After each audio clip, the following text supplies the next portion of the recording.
Well, for some insight, we can speak now to Cécile Coquet-Mokoko, professor of U.S. Cultural History. Thank you so much for taking the time to speak with us today. Now, we heard in that report very contrasting reactions to this military display. What do you make of the optics from an international perspective? Does it come off as a successful show of force or more of a ridiculous vanity project? I'd rather answer you from the perspective of someone who teaches American institutions and the spirit in which they were founded.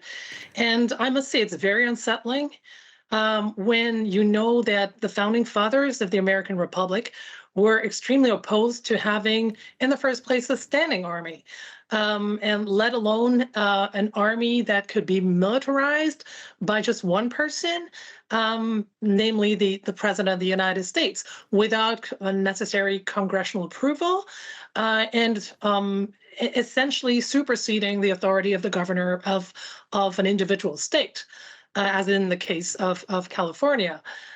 So I would say this is very disturbing. Not the parade in itself, not the celebration of military values and the service that military men and women are rendering the country, but the conflation with this sort of personality cult that Trump is still indulging in. Yeah, I did want to ask you about that. As you mentioned, Donald Trump deploying the National Guard to quell those protests in Los Angeles, despite the protests of the state governor. There are these real concerns that Donald Trump wants to use military force for his own agenda. Do you think that those are realistic and valid concerns at this point? I mean, when you consider such values as the rule of law, as telling people on what grounds they're being arrested and detained, having access to a lawyer, these are fundamental individual liberties that the Republican Party used to root for. So it really shows a drift on the part of the Republican Party, which it has been said several times has become the Trump Party or the MAGA Party. What is also unsettling is the lack of reaction on the part of Congress, bearing in mind that many GOP senators as well as representatives will be seeking re-election or election. So it's again disturbing to see that all of this plays out in the courts, and that I believe that the intention of the Trump administration is to have this question reach the Supreme Court in the end. You mentioned the lack of response from Congress. What about from the military itself? I mean, do we have a sense of how much support Donald Trump has among military members and veterans? This is a tough question because although the United States Army is not like the French mute army, as it's called, the Grande Muette, when you hear top brass from the U.S. Army, you can sense that they're very, very cautious with the terms they use. There have also been purges among the high-ranking officers of the U.S. Army. So I think that they're treading on eggshells, basically. So of course it's difficult to tell you how much support Trump actually has in the military. But even if you look at the 2024 elections, he did not have massive support in the U.S. Army. Hence, possibly the need to use this parade as a sort of advertisement for the armies in order to have more MAGA supporters join the army and have a more frankly pro-Trump army in the United States. Stay with us because we're going to talk about protests with you as well, because as Trump presided over this military parade, hundreds of thousands of Americans were marching and rallying in cities nationwide against Donald Trump. Their so-called No Kings protests were the largest demonstrations since he returned to power in January. Protesters brandished signs calling out the president for his policies as well as his style of governance, as one of them read, "Go to therapy, Donald. Authoritarianism is not self-care." Our correspondent Loic Piala sent this report from the demonstration in Los Angeles. Huge crowds in downtown LA, much bigger than 2 months ago during the previous anti-Trump protest. The atmosphere was almost friendly with this inflatable baby Donald Trump in the air, but also lots of aggressive signs towards ICE, the immigration agency. Clearly the main reason why people were gathering today, but not the only one. Does like, and he wants to be a king. He wants to have full control. It's called a dictatorship. The reason why we're here is because if you have laws in your country, then we have process. You do the process, change the laws. I'm fine, okay? I may not agree, but I'm fine. But just to do whatever the hell you want, get the hell out of here.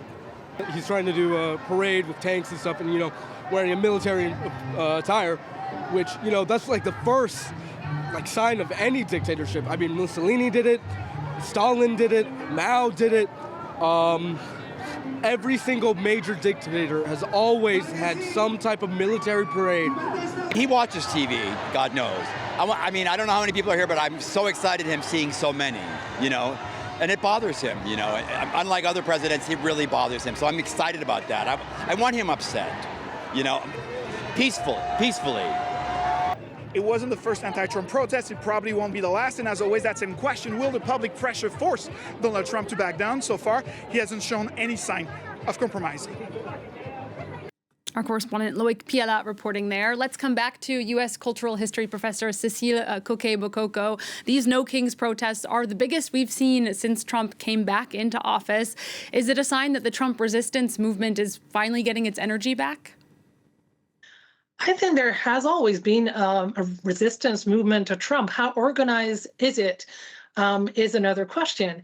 And is it really pro-Democratic Party? That's yet another question. And what do you think is the answer to that question? I mean, in terms of the demonstrations yesterday, was it a very Democratic Party movement, or was it about something else? I think it's really about American values and the tenets of the Declaration of Independence, which is that states are sovereign. Individual states have existed before the nation became a federal nation and before there was even a continental army. So what these demonstrators are telling us is that they're still attached to the values, the foundational values of the American Republic, which is that power belongs to the people and that they have their right to express their opinions, even if that displeases the powers that be. They're also concerned that whenever the rights of individuals are attacked, even if these individuals are not citizens, it's also a problem. It's a warning to the citizens of the United States of America. And there have been dangerous precedents of mayors being arrested without due process, of Senator Alex Padilla being thrown to the ground by police and being handcuffed while really explicitly identifying himself as a U.S. senator. So these are really, it's really a battle about American values and how they're being upheld. It also comes after we've seen citizens in Los Angeles rising up to try and prevent deportation. So in terms of values, it seems that immigration is perhaps one of the issues that's really pushing citizens to mobilize. Do you think that's something that could also extend to Republican voters as well? Because Donald Trump has even said he's going to pause raids on the agriculture and hospitality industries. Is that a sign that immigration perhaps is something that all Americans, of all political stripes, really care about? Well, it's one thing to push an argument when you're getting elected. It's one thing to talk about figures and people that are disembodied, calling them illegal aliens, calling them thugs and criminals.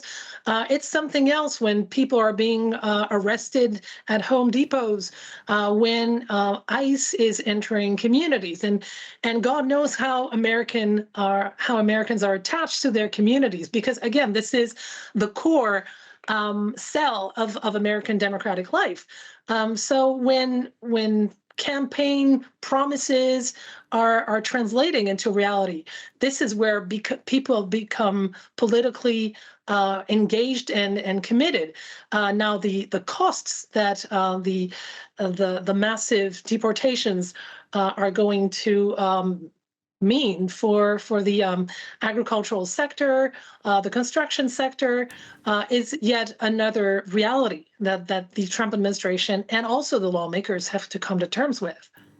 Saturday also saw the murder of a local Democratic lawmaker from Minnesota. A man posing as a police officer targeted her home, as well as the home of another Democratic lawmaker who was injured. Do you think we're also seeing an increase in political violence in the United States, and who might be to blame for it?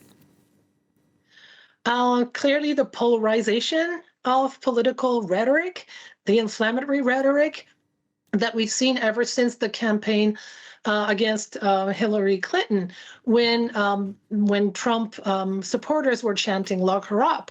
The very fact that the border czar, Tom Homan, was floating the idea of jailing Governor Gavin Newsom, and Trump finding that this was, after all, a good idea. When you have a country that has more weapons than inhabitants, and when you dox people, meaning that you tell anyone who's willing to look at your social media where people live, I mean, it's clearly something that is likely to happen. Cécile Coquet-Mokoko, thank you again so much for speaking to us and giving us your insight. That's U.S. Cultural History Professor Cécile Coquet-Mokoko. Thanks for having me. We're going to have